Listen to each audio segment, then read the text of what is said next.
2 Mei diperingati sebagai Hari Pendidikan Nasional dan rencananya hari ini Presiden Prabowo Subianto akan hadir dalam peringatan Hari Pendidikan Nasional yang berlangsung di Bogor, Jawa Barat. Kita sudah terhubung dengan koresponden CNN Indonesia Teddy Zuhari di sana. Selamat siang Teddy, bagaimana agenda di sana dan silakan dengan laporan Anda, Teddy.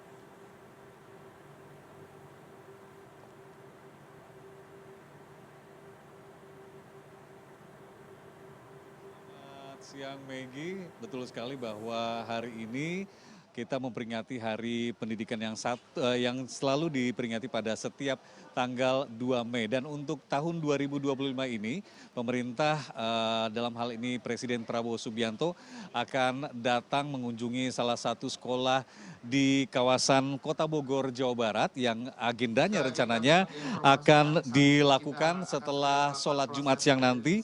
Direncanakan Presiden Prabowo Subianto bersama akan datang ke SD Negeri Cimahpar 05 di Kota Bogor, Jawa Barat. Dan kalau melihat tema dari Hari Pendidikan Nasional tahun ini, yakni partisipasi semesta mewujudkan pendidikan bermutu untuk semua. Kami mendapatkan informasi bahwa dalam kunjungan Presiden Prabowo Subianto siang ini di Sekolah Dasar Negeri Cimahpar 05, ini nanti akan sekaligus juga melaunching 3 program prioritas yang akan dilakukan oleh pemerintah kepada seluruh masyarakat Indonesia, terutama di dunia pendidikan di tanah air. Saya mendapat informasi bahwa nantinya kemungkinan besar Presiden Prabowo Subianto akan berbicara mengenai 3 fokus utama terkait program yang akan di-launching. Yang pertama adalah renovasi sekitar 10.400 lebih sekolah di seluruh tanah air. Untuk sekolah-sekolah yang berkategori rusak berat ini akan direnovasi oleh pemerintah dengan anggaran cukup besar. Dan kemudian juga ada program pendidikan berbasis digitalisasi. Ini juga merupakan program unggulan dari pemerintah saat ini. Dan yang terakhir adalah program pemberian insentif dan juga beasiswa bagi tenaga pengajar honorer dan juga P3K. Nah, untuk terkait acara yang akan diadakan di SD Negeri Cimahpar 05 Kota Bogor, Jawa Barat, saya akan berbincang sedikit dengan kepala sekolah dari sekolah ini, Ibu Titin Sutini. Selamat siang, Ibu. Selamat siang, Bapak. Ibu, ini tadi saya berbicara sedikit dengan Ibu bahwa lokasi sekolah ini sebenarnya itu boleh dibilang cukup jauh, tapi nggak jauh juga. Ada istilah katanya ini adalah sekolah diskotik. Sekolah diskotik yaitu sekolah di sisi kota seetik ya, sedikit di sisi kota. Ibu, boleh ceritakan nggak mengenai sekolah yang akan dikunjungi Prabowo Subianto ini? Yang pertama kali, kalau tidak salah saya dengar ya. Kemudian juga kalau sekolah ini hanya mempunyai 9 orang tenaga pendidik. Kemudian juga hanya punya 5 kelas. Ibu, dengan 3 program yang rencananya diluncurkan oleh pemerintah nanti. Tanggapan Ibu sebagai tenaga pendidik dan juga kepala sekolah di tempat ini. Pertama saya mengucapkan terima kasih kepada Bapak Presiden Prabowo, orang nomor 1 di Indonesia yang berkenan hadir di sekolah kami yang luar biasa di Hari Pendidikan Nasional ini.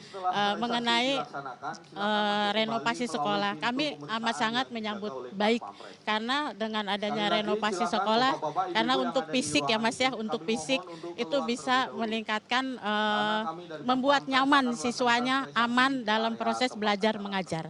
Nah, ini juga yang menarik kan, selain merenovasi sekolah ada 2 mungkin bagi tenaga pengajar ini sesuatu yang dibilang angin segar ya. Contoh adalah pemberian insentif bagi tenaga honorer dan P3K. Kemudian juga adanya pendidikan berbasis digitalisasi. Ada tanggapan nggak? Konsep digitalisasi ini akan meningkatkan kualitas pendidikan di tanah air. Untuk pembelajaran pendidikan digitalisasi kami juga sangat menyambut baik ya dari pemerintah, alhamdulillah ya Mas. Untuk di sini memang banyak sekali kekurangan, terutama dari segi perlengkapan, contoh dari komputer, tapi kita berupaya dengan menggunakan dana BOS kita tetap memenuhi kebutuhan guru, meski tidak semua kita penuhi, hanya beberapa lah laptop yang kita belikan untuk komputer memang belum kita bisa belikan. Nah, untuk pendidikannya mengenai digital tadi, kan pendidikan digital itu bisa untuk memperluas wawasan anak dalam belajar dan guru juga dalam mengajar itu bisa lebih fleksibel lagi dalam memberikan penilaian-penilaian pun akan lebih baik lagi buat anak-anak. Contoh simpelnya seperti apa? Mungkin masyarakat bisa tahu ketika manfaat belajar mengajar digitalisasi ini dianggap penting di dunia pendidikan di tanah air. Contoh seperti ini, di zaman sekarang anak-anak ya Mas ya, kalau kita perhatikan, kalau ditanya secara biasa gitu kan, kamu kenal gak dengan, tahu tidak dengan misalkan tumbuhan padi aja ya, kalau kita hanya mengatakan tumbuhan padi seperti ini, bentuknya begini, nanti buahnya seperti ini, itu mereka kadang-kadang sudah tidak kenal di zaman sekarang. Tapi dengan adanya pendidikan digital, kita bisa memperlihatkan beginilah pohon padi, ada bentuknya, ada contohnya, jadi mereka akan kenal. Nah, contoh juga seperti pakaian-pakaian adat, terus ya sejarahnya, jadi mereka akan lebih paham gitu. Kalau hanya dengan mengandalkan berbicara atau ceramah, istilahnya menghayal ya, membayangkan, sepertinya tidak akan bisa gitu Mas. Baik Ibu Titin, terima kasih banyak informasinya tadi. Kalau kita menggarisbawahi dari yang disampaikan Ibu Titin, beliau adalah salah satu pengajar dan juga kepala sekolah di tempat ini. Mungkin yang digarisbawahi adalah kita ingin kualitas pendidikan di tanah air lebih maju, kita ingin kualitas tanah air juga setara dengan negara yang sudah pendidikan.